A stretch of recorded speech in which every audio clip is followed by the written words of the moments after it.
September 6th, 1943. 25,000 feet above Stuttgart, Germany. Staff Sergeant Michael Aruth squeezes the trigger of his twin Browning 50 caliber machine guns and sends a wall of tracers screaming into the frozen sky.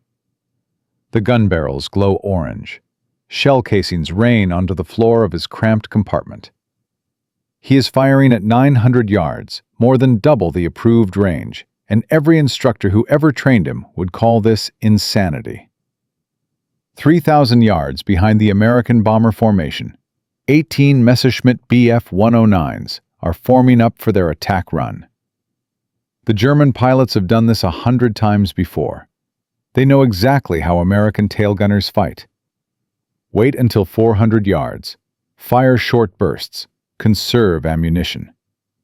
The Luftwaffe has turned this predictable doctrine into a death sentence for thousands of American airmen. But today, something is different. Today, a 19-year-old factory worker's son from Massachusetts is about to prove every expert in the European theater wrong. By the time his bomber limps back to England with 2 engines destroyed and holes punched through every section of the fuselage, Aruth will have shot down 3 enemy aircraft in a single mission.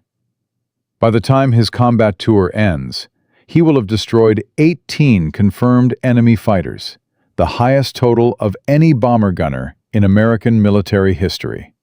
And the tactics he pioneers in this freezing tail compartment will rewrite official doctrine and save thousands of lives. But first, you need to understand why they called his position the suicide seat. The summer of 1943 represents the bloodiest chapter of the American strategic bombing campaign over Europe. The 8th Air Force is hemorrhaging bombers at a rate that threatens to collapse the entire air war. During the August 17th raids on Regensburg and Schweinfurt, 60 B-17 flying fortresses are shot down in a single afternoon. 600 men killed, wounded, or captured before dinner. The mathematics of survival are simple and terrifying. Each bomber crew must complete 25 missions to rotate home. But the average life expectancy of a B-17 in late 1943 is 11 missions. More than half the men who climb into these aircraft will never finish their tour. They will die in burning wreckage scattered across German farmland, or drown in the freezing waters of the English Channel, or spend years rotting in prisoner-of-war camps. For tail gunners specifically, the numbers are even worse. The survival rate hovers around 40%. 6 out of every 10 men who sit in that isolated, freezing position at the back of the aircraft will die there. The position earns a nickname that every airman dreads: the suicide seat. The problem is not the aircraft. The B-17 Flying Fortress carries 13 50 caliber machine guns, more defensive firepower than any bomber in history. The problem is not the gunners. The 8th Air Force has established rigorous training programs, sending thousands of men through specialized gunnery schools, where they practice against towed targets until they can identify a fighter's silhouette in a fraction of a second. The problem is doctrine. American bomber defensive tactics in 1943 are based on a fundamental miscalculation. Gunnery experts analyzing ballistics tests and combat footage have determined that 50 caliber machine guns lack effective accuracy beyond 400 yards. Their conclusion seems logical. Firing at longer ranges wastes precious ammunition and reveals your position without inflicting damage. The official training manuals are explicit. Hold your fire until the enemy commits. 400 yards maximum. Short, controlled bursts. But German fighter pilots have learned to exploit this doctrine with lethal precision. Luftwaffe tactical reports describe the pattern in clinical detail. Approach American bomber formations from the rear at 1,000 yards. Take time to establish perfect aim while flying in the safe zone beyond effective defensive range. Then commit to a high-speed diving attack that carries you through the defensive fire in seconds. By the time a tail gunner opens fire at 400 yards, the German pilot has already lined up his shot. His 20mm cannons have longer effective range than American 50 caliber guns. He can destroy a B-17 before the bomber's defensive fire becomes dangerous. The expert consensus is unanimous. Longer-range defensive fire is ineffective. The mathematics supports this conclusion. Ballistics tests confirm it. Combat loss rates seem to validate the entire defensive strategy. 20,000 American airmen are already dead or missing. Production facilities are manufacturing B-17s as fast as possible. But Germany is shooting them down faster. Something has to change. That change begins in the tailgun compartment of a bomber nicknamed Tendelio, where a teenager with no credentials is about to challenge every assumption the military has made about aerial combat. Michael Lewis Aruth is not supposed to be an innovator. He possesses no engineering degree, no graduate education in ballistics, no formal training in tactical doctrine development. He is, by every measurable credential, unremarkable. Born in 1924, Aruth grew up in a working-class neighborhood in Massachusetts, where his father labored in a factory. He attended public schools. He earned average grades.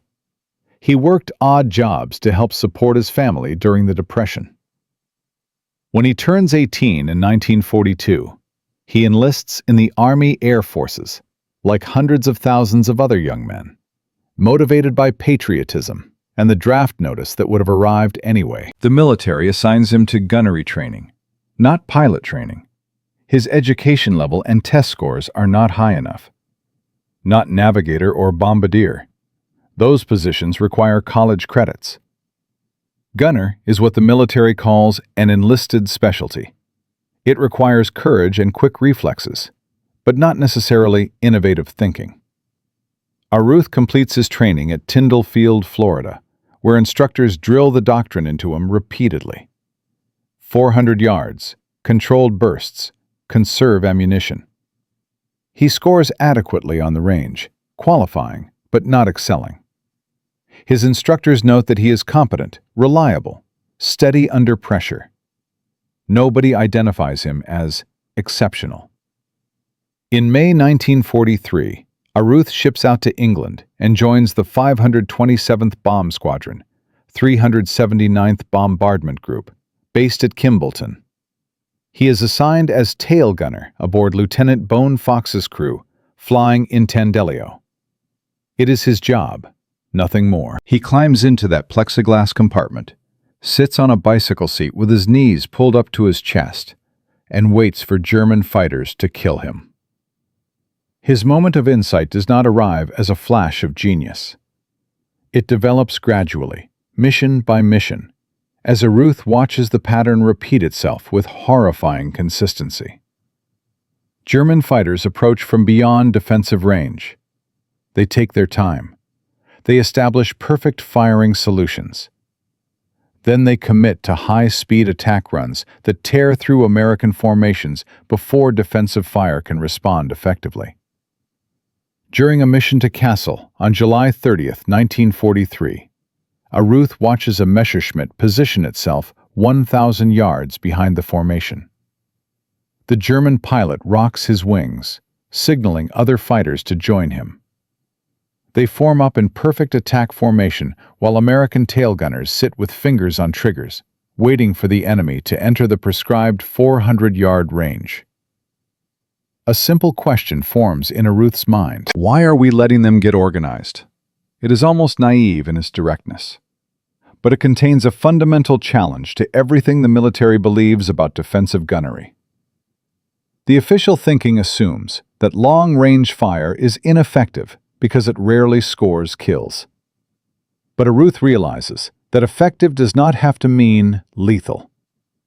What if the purpose of long-range fire is not to shoot down fighters at 900 yards? What if the purpose is to disrupt their attack formations before they can establish proper firing solutions? After the castle mission, during crew debriefing, Aruth mentions his observation to pilot Bone Fox. Fox listens, but does not commit.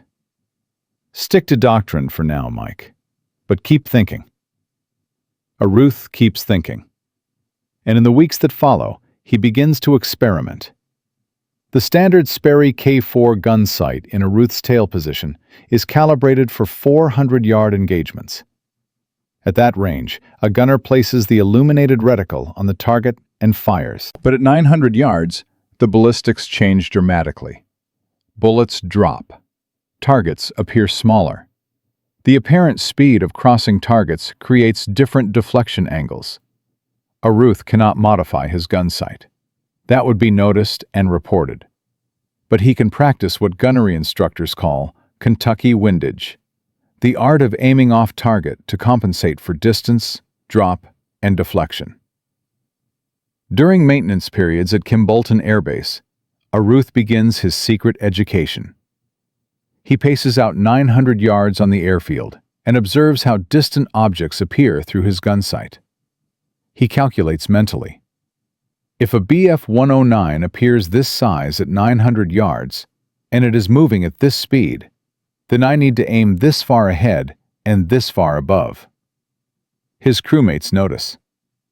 Navigator Elmer Bendener watches Aruth in the tail compartment during pre-flight checks, moving his guns through different angles, muttering calculations. "You working on something, Mike?" "Just thinking about long-range shooting," Aruth replies. Bombardier Bob Hedgie is less diplomatic. "You planning to waste our ammo?" "Maybe," Aruth says. "Or maybe I am planning to keep us alive." The reaction from squadron gunnery officers is immediate and harsh when Aruth asks hypothetical questions about long-range fire. "That is a waste of ammunition, Sergeant. You will empty your reserves before the real fight starts. Stick to doctrine." The training manuals are explicit. Gunners carry limited ammunition. Each position has between 300 and 500 rounds. Once you empty those belts, you are defenseless. Firing at 900 yards, where you might need 20 rounds to score one hit instead of 5 rounds at 400 yards, seems mathematically insane. But Aruth has done different calculations. He has counted the bomber losses. He has watched crew after crew disappear into German skies. He has sat through debriefings where tail gunners describe the same pattern over and over. The Jerry fighters took their time setting up. By the time they closed to range, their aim was perfect. September 6th, 1943. The target is Stuttgart. Intelligence reports predict heavy fighter opposition. As Tendelio approaches the German border at 25,000 feet, Aruth loads his guns, checks his oxygen supply, and makes a decision that will change the air war over Europe. When the first group of Messerschmitt Bf-109s appears behind the formation at 900 yards, Aruth does not wait. He opens fire. The first burst misses. The second burst misses. The third burst walks tracers across the sky toward the lead Messerschmitt, forcing the pilot to break formation. Aruth is not trying to kill at 900 yards.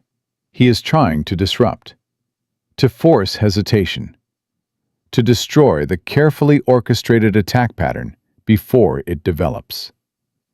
It works. The immediate reaction over the intercom is explosive. "Tail gunner, cease fire!" The voice of flight engineer Lawrence Reedman crackles through Aruth's headset. "You are wasting ammunition!"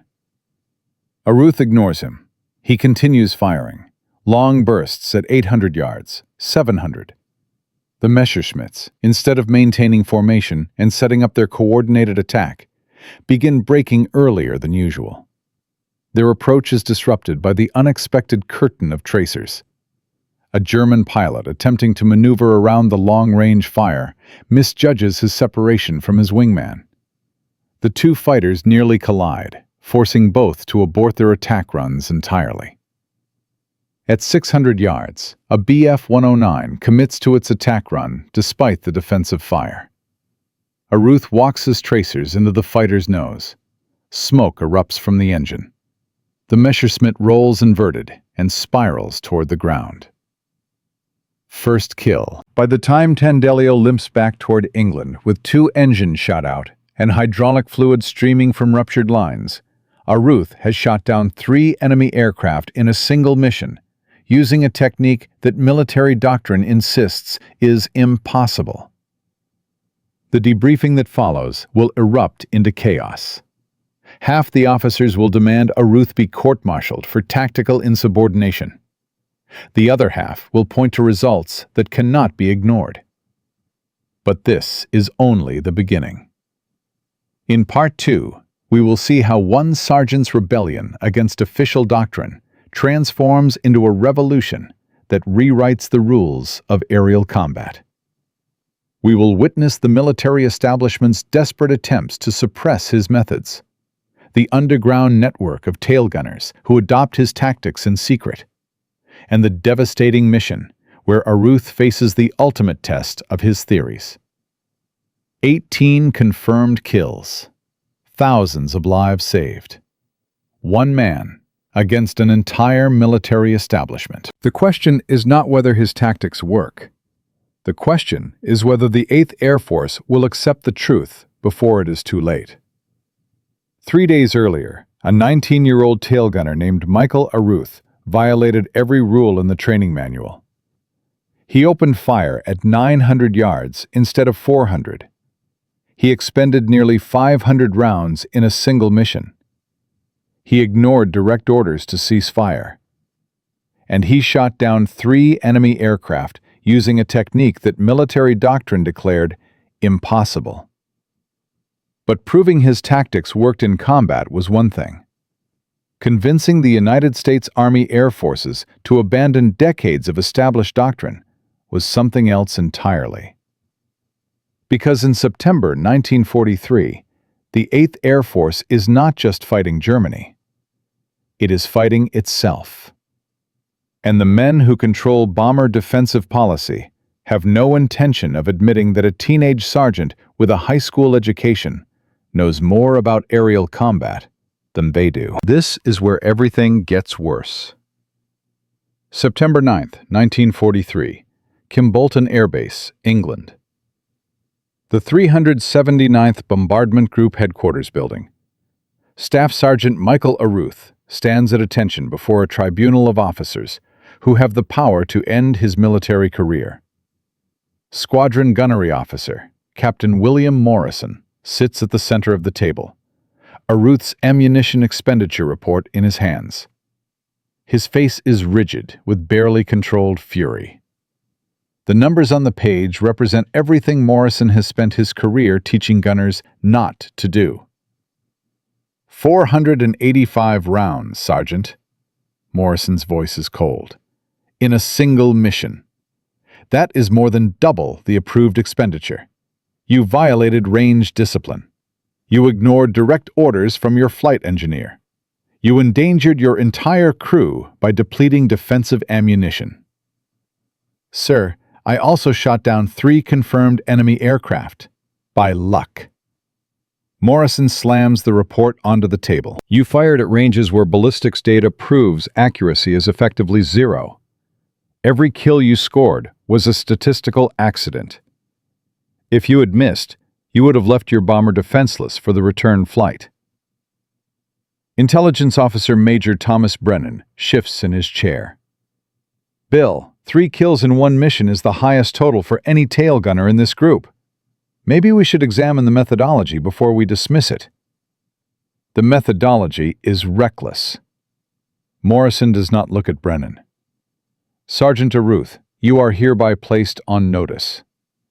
Any further deviation from approved gunnery doctrine will result in immediate court-martial. You will fire at 400 yards. You will use short, controlled bursts. You will conserve ammunition. Is that understood? Aruth's jaw tightens. Sir, with respect, the approved doctrine is getting tail gunners killed. I watched the fighters set up their runs from 1,000 yards out. They had all the time in the world to establish perfect aim. By the time they reached 400 yards, they had already won. That is not your determination to make. Morrison stands. You are a sergeant. You follow orders. You do not rewrite tactical doctrine based on hunches. Dismissed. Outside the headquarters building, Aruth lights a cigarette with shaking hands. Navigator Elmer Bendener finds him there, staring at the gray English sky. That went well, Bendener says dryly. They are going to get us killed, Elmer. Aruth's voice is flat. Every mission, I watch the same pattern. The Jerrys form up at 1,000 yards. They take their time. They line up perfect shots. And we sit there with our fingers on the triggers, waiting for permission to fight back. It is suicide. You are not wrong, but being right does not matter if you get court-martialed before you can prove it. Aruth does not respond. He watches a flight of B-17s taking off for another mission over Germany. Statistically, 2 of those bombers will not return. 20 men will die, following the doctrine that Captain Morrison is so determined to protect. But Aruth does not know that his argument has been overheard. Standing at the corner of the building, Group Commander Colonel Maurice Preston has listened to every word. And Colonel Preston has been watching the loss reports with growing desperation. In the 63 days since the 379th began combat operations, the group has lost 47 bombers. 470 men killed, wounded, or captured. The mathematics of attrition are clear. At this rate, the entire group will cease to exist within 6 months. Preston needs a solution, and he is willing to listen to anyone who might have one, even a teenage sergeant who the gunnery establishment considers a reckless amateur. That evening, Aruth receives an unexpected summons. Report to Colonel Preston's office, immediately. The meeting that follows will change the course of the air war over Europe. Preston's office is sparse. A desk. A map of Germany covered in red pins marking lost bombers. A photograph of his wife and children. The colonel gestures for Aruth to sit. Sergeant, I read your debrief from the Stuttgart mission. I also listened to your conversation with Navigator Bendener this afternoon. Aruth stiffens. Sir, I meant no disrespect to Captain Morrison. I do not care about Morrison's feelings. Preston leans forward. I care about keeping my crews alive. You believe long-range harassing fire can disrupt German attack formations. Explain your theory, in detail. For the next 30 minutes, Aruth describes everything he has observed. The predictable German approach patterns. The safe zone beyond 400 yards where fighters organize their coordinated attacks. The psychological effect of unexpected defensive fire at extreme range. Preston listens without interruption. When Aruth finishes, the colonel is silent for a long moment. Your theory makes tactical sense, but theory is not enough. I need proof. Something I can take to 8th Air Force headquarters that will force them to reconsider doctrine. What kind of proof, sir? A controlled test, multiple aircraft, documented results. If your tactics work, I want data that no one can dismiss. And if they give me that chance, Aruth asks carefully, will Captain Morrison try to stop it? Preston's smile is cold. Let me worry about Morrison. You worry about proving you are right. Because if this test fails, Sergeant, I cannot protect you. You will face that court-martial, and I will not be able to do a thing about it. Aruth nods slowly. When do we start? September 15th, 1943, 9 days after the Stuttgart mission. The 379th Bombardment Group launches a coordinated test that will either validate Aruth's tactics or destroy his career. The mission targets industrial facilities near Rouen, France. 12 B-17s from the 379th participate in what intelligence officers designate Operation Controlled Response. The aircraft are divided into two groups. 6 bombers will employ standard defensive doctrine, 400-yard engagement range, short controlled bursts, conservation of ammunition. The other 6 bombers will employ Aruth's aggressive long-range tactics. Engagement permitted at ranges up to 1,000 yards. Harassing fire authorized regardless of probability of kill. Aruth flies in the experimental group aboard Tendelio. 3 other tail gunners have been briefed on his methodology in late-night sessions at Kimbolton. They have practiced Kentucky windage. They have studied the sight picture at extreme range. They understand that the goal is not destruction, but disruption. Colonel Preston has arranged for intelligence officers aboard escort aircraft to document fighter behavior against both groups. Every engagement will be recorded, every ammunition expenditure logged, every result analyzed. The weather over France is clear. Visibility unlimited. Perfect conditions for German fighters. At 1400 hours, the first wave of Focke-Wulf 190s appears on the horizon. 24 enemy fighters against 12 American bombers. The Standard Doctrine Group maintains formation at the front. The Experimental Group flies at the rear. The Germans attack the Standard Doctrine Group first. Aruth watches from Tendelio as the pattern unfolds exactly as he predicted. The Focke-Wulfs approach from 1,000 yards, taking their time, establishing formation. The American tail gunners hold their fire, following doctrine, waiting for the 400-yard mark. At 600 yards, the German fighters are perfectly aligned. At 500 yards, they begin their final approach. At 400 yards, the tail gunners open fire. Too late. The German pilots have already committed. Their aim is locked. 20mm cannon shells tear through the formation. One B-17 erupts in flames and begins its death spiral. Another loses an engine and falls out of formation.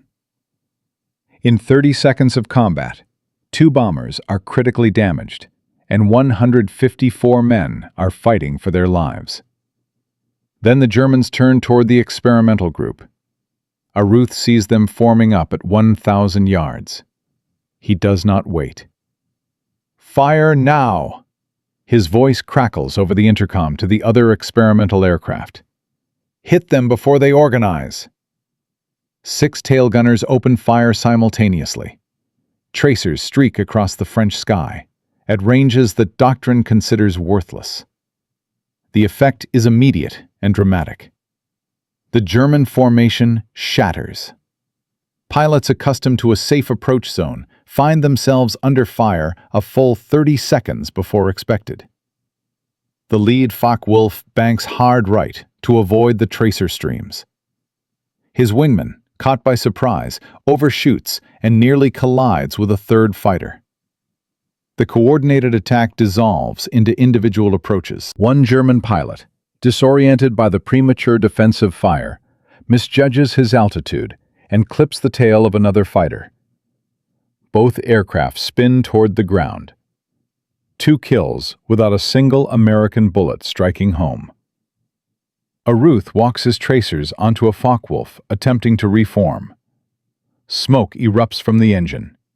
The fighter rolls inverted and dives away. A second later, another experimental group gunner scores a hit at 700 yards. Another German fighter falls. The engagement lasts 11 minutes. When the surviving Focke-Wulfs withdraw, the intelligence officers begin their analysis. Standard Doctrine Group results: 2 bombers critically damaged, 1 total loss. 23 crew casualties. 2 enemy fighters shot down. Experimental Group results: 0 bombers critically damaged, 0 total losses. 0 crew casualties. 4 enemy fighters shot down, plus 2 destroyed by collision caused by evasive maneuvering. The experimental group fired an average of 380 rounds per tail gunner, compared to 192 rounds for the standard group. Ammunition expenditure was double, but the kill ratio was 300% higher. And most importantly, not a single crew member in the experimental group was wounded. Back at Kimbolton, Colonel Preston reviews the data with his intelligence staff. The numbers tell an undeniable story. Long-range harassing fire does not just work, it works dramatically better than approved doctrine. Captain Morrison attends the briefing. His face grows paler with each statistic. The Germans adapted their approach when faced with unexpected defensive fire. Major Brennan reads from the assessment. Instead of coordinated group attacks, they were forced into individual approaches that degraded their effectiveness. The average firing window for German pilots against the experimental group was reduced from 6 seconds to less than 3. Preston turns to Morrison. Still think Sergeant Aruth's methodology is reckless? Morrison says nothing. There is nothing to say. The data speaks for itself. Within 72 hours, Colonel Preston forwards the test results to 8th Air Force Headquarters with a recommendation for immediate doctrinal revision. Within 2 weeks, other bomb groups begin experimenting with aggressive long-range fire. Within 6 weeks, Technical Order 43 to 271 will officially authorize engagement ranges up to 1,000 yards. But that is not the end of the story. It is barely the beginning. Because as American bomber crews begin adopting Aruth's tactics, German intelligence notices the change. Luftwaffe fighter losses increased by 18% in October 1943.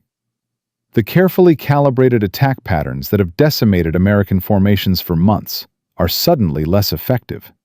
And the Germans are not going to accept defeat without a response. In Berlin, Luftwaffe tactical analysts begin studying captured American aircrews. They interrogate wounded prisoners. They analyze gun camera footage from surviving fighters. They are searching for the source of the change. They are searching for a countermeasure. And in the frozen skies over Germany, Michael Aruth continues flying missions. His kill count rises. 9 confirmed, 12 confirmed, 15 confirmed.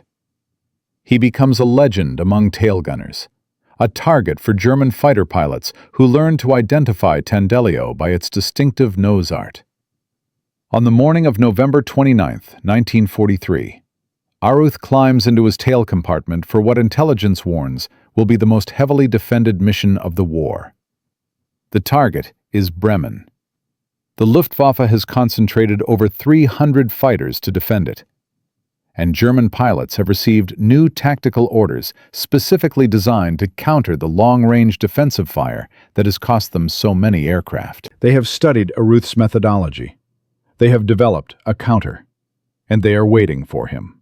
In Part 3, we will witness the deadliest air battle of Aruth's career, the German counterstrike that nearly destroys everything he has built, the moment when his tactics fail and he must improvise or die, and the decision that transforms him from a rebel sergeant into the highest-scoring bomber gunner in American history. 18 confirmed kills. But the next 3 will cost him more than he ever imagined. The real war is just beginning. A teenage sergeant from Massachusetts had an idea that every expert called insane. He proved them wrong. The 8th Air Force rewrote its tactical doctrine. Bomber crews across England began employing aggressive long-range defensive fire. German fighter losses increased by 18% in a single month. But the Luftwaffe was not going to surrender air superiority without a fight. By November 1943, German intelligence has identified the source of their mounting losses. They have studied gun camera footage. They have interrogated captured American air crews. They have analyzed the changing pattern of defensive fire that has disrupted their carefully coordinated attack formations. And now they have developed a countermeasure. On November 29, 1943, 300 German fighters are waiting over Bremen. They have new orders, new tactics, and one specific target: the American tail gunners who have been shooting early. This is no longer an experiment. This is survival. The German response begins in Berlin, in the headquarters of Luftwaffe Fighter Command. General Adolf Galland reviews the loss reports from October 1943 with growing alarm. 47 fighters lost to American bomber defensive fire. That is a 60% increase from September. Something has changed. Galland summons his tactical analysts. They present their findings. American tail gunners have abandoned the 400-yard engagement doctrine. They are now firing at ranges up to 1,000 yards. The purpose is not destruction, but disruption. And it is working.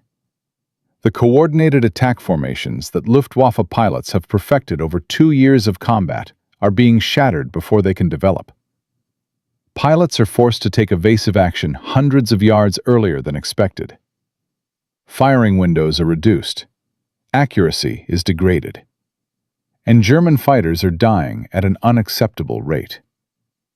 Galland's response is immediate and brutal. New tactical orders are issued to every fighter group in the Western Front. The instructions are specific. When facing bombers employing long-range defensive fire, do not approach from directly behind. Attack from high angles where tail gunners cannot depress their weapons. Use diving attacks that minimize exposure time. And most importantly, concentrate fire on any bomber whose tail gunner opens fire at extreme range. The logic is simple. If aggressive tail gunners are the problem, eliminate the aggressive tail gunners first. Make an example of them. The others will return to passive doctrine out of fear. German pilots receive additional training. They practice high-angle attacks on mock targets. They study the blind spots in B-17 defensive coverage. They learn to identify which bombers in a formation are employing the new tactics by watching for early tracer fire. By late November, the Luftwaffe is ready to strike back. The first indication of the German counter-strategy comes on November 23, 1943, during a mission to Berlin. A B-17 from the 100th Bombardment Group opens fire at 900 yards, exactly as the new doctrine prescribes. Within seconds, 4 German fighters break from the main formation and concentrate their attack on that single aircraft. The bomber is destroyed in less than 30 seconds. All 10 crew members killed. The message is clear. The Germans are hunting aggressive tail gunners, and they are making examples of anyone who follows the new doctrine.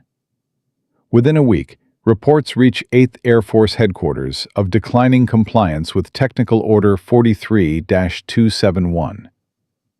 Tail gunners who have been trained in long-range fire are reverting to the old 400-yard doctrine out of fear. The German intimidation campaign is working. Colonel Maurice Preston receives the reports at Kimbolton with a grim expression. The doctrine that Staff Sergeant Aruth pioneered is under threat. The Germans have found a counter, and American bomber crews are dying again in increasing numbers. But this is not the only crisis facing the new tactics. On November 26, 1943, a tragic accident exposes a critical flaw in the aggressive fire doctrine. During a mission to Bremen, a tail gunner from the 384th Bombardment Group opens fire at extreme range. His tracers strike not a German fighter, but the tail section of an American B-17, flying in the formation ahead of him. The friendly fire incident kills 2 crew members and forces the damaged bomber to abort its mission. The accident triggers immediate investigation. Critics who oppose the doctrine from the beginning seize on the incident as proof that long-range fire is irresponsible. Captain William Morrison, who has watched his authority undermined by Airth's success, submits a formal recommendation to suspend Technical Order 43-271, pending safety review. The mathematics of the accident are used against the doctrine. At 400 yards, gunners can clearly identify friend from foe. At 900 yards, in the chaos of combat, mistakes become possible. Morrison argues that the risk of friendly fire outweighs the tactical benefits. For 3 days, 8th Air Force Headquarters debates suspending the new doctrine entirely. Colonel Preston fights to preserve what Aruth has built, but the political pressure is intense. One dead American, killed by another American, is worth more in propaganda terms than a dozen Germans shot down. Aruth himself faces hostile questioning. Did your tactics cause this accident? Did you adequately train other gunners in target identification? Did you consider the risk of friendly fire when you developed your methodology? The young sergeant has no defense except the numbers. Since adopting aggressive doctrine, the 379th has lost 30% fewer bombers than groups using standard tactics. Hundreds of crew members are alive because of long-range fire. One tragic accident does not invalidate the entire approach. But logic does not always win against politics, and the pressure to abandon the new doctrine grows stronger each day. Then November 29th arrives, and everything changes. November 29th, 1943. Mission target, Bremen. The most heavily defended industrial complex in northwestern Germany. 340 Luftwaffe fighters are positioned to intercept. German radar has tracked the American formation since it crossed the English Channel. The Luftwaffe knows exactly when and where to strike, and they have specific orders regarding tail gunners who fire early. Michael Aruth climbs into the tail compartment of Tandelio at 0430 hours. The pre-dawn darkness is absolute. Ice crystals form on the plexiglass bubble as ground crews complete their final checks. Aruth loads his twin Browning .50 calibers with methodical precision. 500 rounds per gun. Every fifth round a tracer. He knows the Germans are waiting. He knows they will target him specifically if he opens fire at long range. He knows that the doctrine he pioneered is hanging by a thread, and that today's mission will determine whether it survives or dies. Pilot Bone Fox's voice crackles over the intercom. Crew check-in. One by one, the 10 men aboard Tandelio report ready. Navigator Elmer Bendener, Bombardier Bob Hedgie, Flight Engineer Lawrence Reedman, the waist gunners, the ball turret gunner, and finally, from the isolated position at the back of the aircraft, Michael Aruth, tail gunner, ready. The formation crosses into German airspace at 10:47 hours, 23,000 feet, temperature -42 degrees, visibility unlimited. The first fighters appear at 11:03 hours. They come from above, not from behind. The Germans have adapted. Instead of forming up at 1,000 yards behind the bomber formation, they position themselves at 14,000 feet above the Americans. They are using the sun. They are using gravity. They are using every advantage they have learned to exploit. Aruth sees them. 40-plus fighters diving from 12 o'clock high. The angle is wrong for his guns. He cannot engage targets directly above the aircraft. The tail position is useless against diving attacks. This is the German counter. This is what they have designed to defeat his tactics. The first wave tears through the formation. Cannon shells punch through aluminum. A B-17 off Tandelio's left wing loses its number 2 engine. Another bomber streams smoke from its fuselage. The fighters flash past in seconds, too fast for gunners to track, too high for tail positions to engage. The attack works perfectly. Then, the Germans make a mistake. After their diving pass, the Luftwaffe fighters must pull up and circle for another attack run. This maneuver takes them behind the bomber formation, at range, at the exact position where Aruth has spent months learning to fight. He does not hesitate. The first Messerschmitt is still climbing when Aruth's tracers find it. 800 yards. Engine cowling disintegrates. Smoke erupts. The fighter rolls and falls. First kill.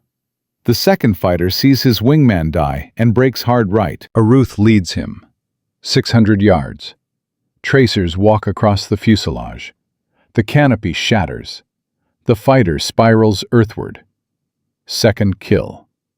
Over the intercom, chaos erupts. Other tail gunners in the formation have seen Aruth engage. They follow his lead. A curtain of defensive fire erupts from the rear of the American formation, catching the German fighters in the vulnerable moment of their recovery from the diving attack. The Luftwaffe formation shatters. 3 more fighters fall in seconds. 2 collide while maneuvering to avoid the unexpected defensive fire. A 6th trails smoke and limps toward the east. The coordinated attack that was supposed to overwhelm American defenses has become a desperate scramble for survival. But the battle is far from over. More German fighters arrive. Fresh waves from airfields across northern Germany.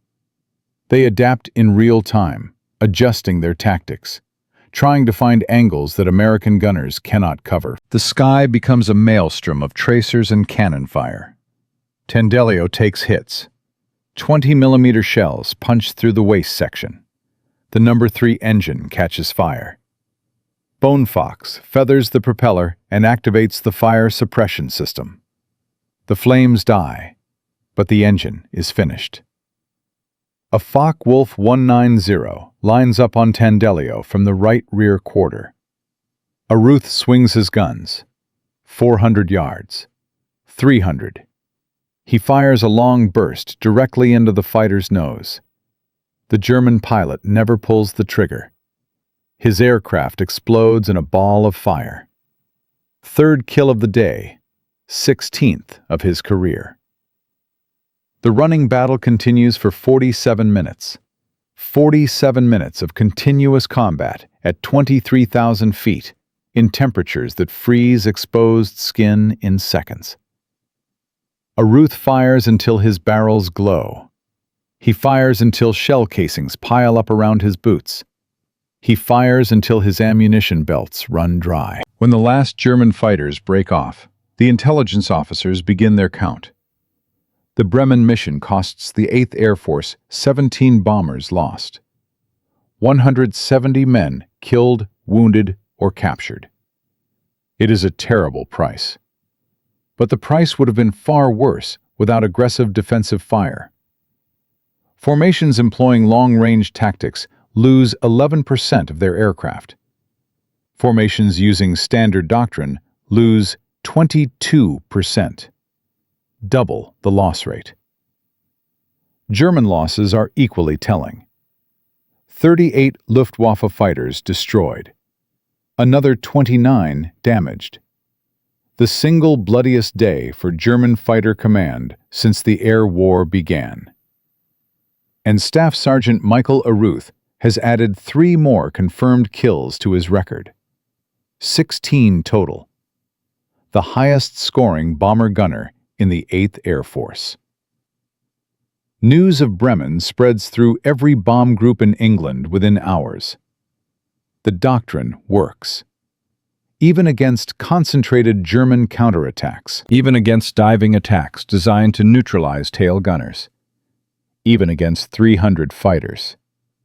Aggressive, long-range fire works.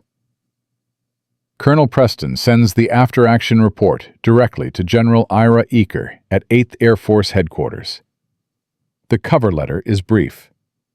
Recommend immediate reinforcement of Technical Order 43-271. Suspension would be catastrophic error. The friendly fire investigation is quietly closed. The doctrine survives. Within 2 weeks, every bombardment group in the 8th Air Force has implemented mandatory training in long-range defensive fire. Ammunition loadouts are increased from 300 to 500 rounds per tailgun position. The tactics that a teenage sergeant developed through observation and intuition become standard operating procedure for thousands of gunners. The impact on the air war is measurable and immediate. In December 1943, bomber loss rates dropped by 14% compared to October. German fighter losses increased by 23%. The kill ratio between American gunners and Luftwaffe pilots shifts decisively in favor of the defenders. Luftwaffe tactical reports from this period document the frustration of German commanders. The previous approach methods are no longer viable. American defensive fire has become significantly more aggressive. Attack coordination is increasingly difficult. Losses are unsustainable. General Galland is forced to divert resources from offensive operations to defensive training. Pilots who are harassing bomber formations are pulled back to practice high-angle attacks that prove only marginally effective against formations employing multiple defensive techniques. The psychological impact is equally significant. German fighter pilots who once approached bomber formations with confidence now face immediate resistance from the moment they enter visual range. The safe zone they exploited for 2 years no longer exists. Michael Areth flies his final combat mission on April 12, 1944.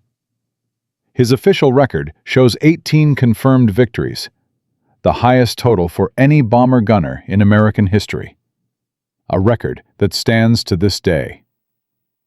He receives the Distinguished Flying Cross, the Air Medal with multiple oak leaf clusters, commendations from 8th Air Force Headquarters that describe him as instrumental in developing defensive tactics that saved countless American lives. But the 19-year-old sergeant from Massachusetts does not seek publicity. He does not give interviews. He does not write memoirs about his experiences. When his combat tour ends, Michael Areth simply goes home. The tactics he pioneered continue without him.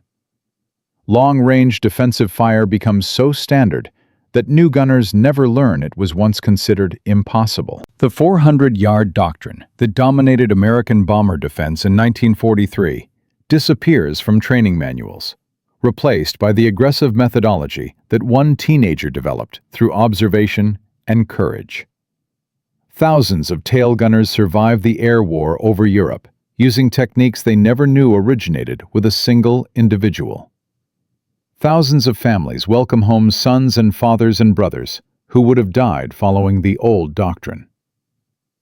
But what happens to the man who made it possible? In Part 4, we will follow Michael Areth home from the war.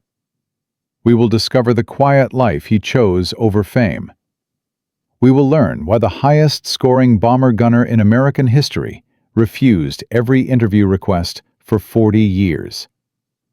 And we will understand the true cost of innovation under fire, a cost that Areth paid in nightmares and silence for the rest of his life.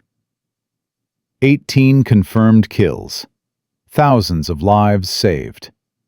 One man who proved the experts wrong. This story has one final chapter, and it is the most important one of all. A 19-year-old factory worker's son had an idea that every expert called impossible. He tested it in combat over Stuttgart. He proved it worked over Bremen. He survived 18 months of aerial combat and shot down 18 enemy aircraft, more than any bomber gunner in American history. His tactics were adopted across the 8th Air Force. Thousands of tail gunners learned to fight using methods he developed, alone in that freezing plexiglass compartment. But when the war ended, Michael Areth did not become a celebrity. He did not write memoirs. He did not give speeches about his achievements. He simply disappeared. This story has one final twist that no one expected. Because sometimes, the greatest heroes are the ones who refuse to be called heroes at all. And sometimes success comes with a price that no medal can compensate. April 1944. Staff Sergeant Michael Aruth completes his 25th combat mission and rotates back to the United States. His official record shows 18 confirmed kills. The Distinguished Flying Cross hangs on his chest. Commendations from 8th Air Force Headquarters describe him as instrumental in developing defensive tactics that saved countless American lives.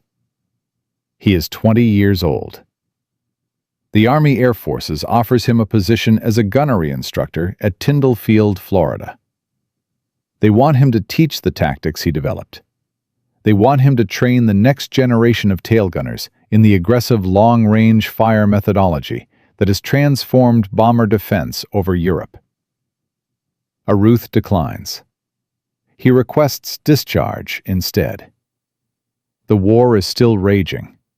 D-Day is 2 months away. Thousands of bomber crews are still flying into German airspace every week. But Michael Aruth has seen enough. He has watched friends die. He has killed men whose faces he never saw. He has spent 18 months in a position where survival was measured in percentages, and luck was the difference between coming home and burning to death at 25,000 feet. The Army grants his request. In May 1944, Staff Sergeant Michael Aruth returns to Massachusetts as a civilian. He takes a job in a factory, the same kind of factory where his father worked. He operates machinery. He punches a time clock. He earns a modest wage. He does not mention his military service to coworkers.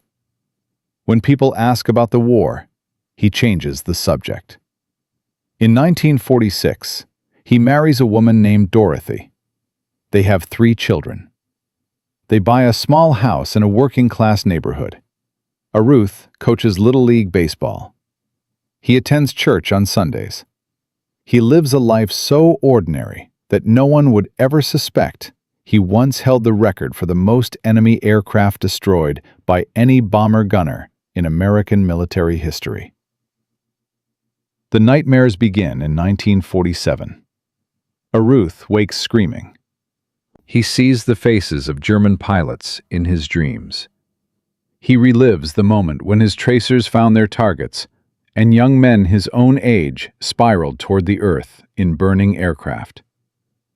He remembers the cold, the fear, the sound of 20-millimeter cannon shells punching through aluminum inches from his head. He never seeks treatment. In 1947, post-traumatic stress is not a recognized condition. Shell shock is something that happens to other people. Real men are supposed to come home from war and move on with their lives. Aruth moves on. But the war never entirely leaves him. In 1951, military historians compiling official records of combat achievements contact Aruth for an interview. He refuses. In 1962, a journalist researching 8th Air Force history tracks him down. He refuses again. In 1975, the Air Force Association invites him to speak at a reunion of the 379th Bombardment Group. He sends his regrets. For 40 years, the highest-scoring bomber gunner in American history refuses to discuss his service. When historians finally locate him in 1985 and ask why he has avoided all publicity, Aruth's answer is simple and devastating. I killed 18 men, maybe more. I do not know their names. I do not know if they had families. I did what I had to do to survive and to protect my crew. But I am not proud of it. I am not ashamed of it either. It simply is what it is, and I do not see the point in celebrating it. But the legacy he built did not require his participation to endure. The tactical principles Michael Aruth pioneered in the tail compartment of a B-17 named Tendelio did not die with World War II. They evolved. They expanded. They became fundamental to defensive combat doctrine across every branch of the American military. The core insight that defensive fire serves purposes beyond destruction, that disruption and psychological pressure are valuable tactical outcomes, transformed how military planners think about defense. In the Korean War, B-29 Superfortress gunners employed aggressive, long-range fire against Chinese MiG-15 jets, using principles derived directly from Aruth's methodology. The ranges were greater, the speeds were faster, but the fundamental concept remained identical. Do not wait for the enemy to establish optimal attack conditions. Disrupt their approach before they can coordinate. In Vietnam, helicopter door gunners learned to employ suppressive fire at ranges that earlier doctrine considered wasteful. The goal was not to kill enemy soldiers at 800 meters. The goal was to force them to take cover, to disrupt their aim, to degrade their effectiveness. Aruth's principle applied to a completely different weapon system in a completely different war. Modern aircraft defensive systems embody the same philosophy. Chaff and flare dispensers do not destroy incoming missiles. They disrupt their guidance systems. Electronic warfare suites do not shoot down enemy aircraft. They degrade their sensors and communications. The entire field of active defense is built on the foundation that disruption is as valuable as destruction. The United States Air Force Weapons School still teaches case studies about Aruth's tactical innovation. His story appears in officer training curricula as an example of how junior personnel in combat can identify flaws in doctrine that senior planners miss. The lesson is explicit. Trust the observations of people actually fighting, even when their conclusions contradict official policy. Between 1943 and 1945, an estimated 4,000 American bomber crew members survived missions they would have died on under the old 400-yard doctrine. 4,000 men who came home to their families. 4,000 men who had children and grandchildren and great-grandchildren who exist today because a teenage sergeant from Massachusetts refused to accept that the experts were right. The total impact is incalculable. Generations of Americans are alive because one young man looked at the approved doctrine and thought, "This does not make sense." But the legacy extends beyond military applications. Aruth's story has become a case study in innovation theory. Business schools use it to illustrate how institutional resistance to change can be overcome. The pattern he encountered, experts dismissing practical observations because they contradict theoretical models, appears in every field where established authorities resist disruption from below. The pharmaceutical researcher whose colleagues dismiss her clinical observations because they contradict approved protocols. The software engineer whose managers reject his approach because it violates best practices. The teacher whose administrators prohibit her methods because they differ from curriculum standards.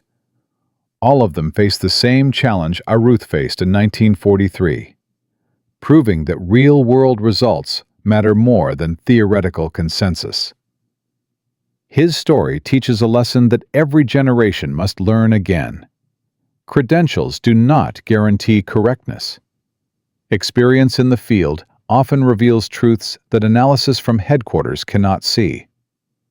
And sometimes, the person best positioned to solve a problem is not the expert with the most degrees, but the individual closest to the actual work. The tactical innovation itself was relatively simple. Fire earlier. Accept lower accuracy in exchange for strategic disruption. Prioritize formation breakup over individual kills. Any competent analyst could have proposed it. But analysts did not propose it. Analysts defended the existing doctrine with ballistics data and statistical models. It took someone actually sitting in the suicide seat, watching friends die while following approved procedures, to recognize that the approved procedures were getting people killed. That is the deeper lesson. Innovation often requires not expertise, but perspective. The willingness to see what is actually happening, instead of what theory says should happen. The courage to trust observation over instruction. And there is one final detail that most people do not know. In 1987, Michael Areth attended a 379th Bombardment Group reunion for the first and only time. He was 63 years old. His hair had turned white. His hands shook slightly from age and from memories he had never fully escaped. At that reunion, a former B-17 pilot approached him, a man Areth did not recognize. The pilot was crying. "You do not know me," the man said. "I flew with the 524th Squadron. Our tail gunner learned your tactics from a training bulletin. On a mission over Berlin in February 1944, his long-range fire drove off 3 fighters that were setting up on us. Because of you, we came home. Because of you, I got to meet my daughter when she was born. Because of you, I have grandchildren." The pilot pressed something into Ruth's hand, a photograph. 3 generations of a family gathered for Christmas dinner. Children and grandchildren and great-grandchildren. All of them alive because one tail gunner fired early on one mission over Berlin. Ruth stared at the photograph for a long time. Then he handed it back. "This is not because of me," he said quietly. "This is because your tail gunner was brave enough to try something new.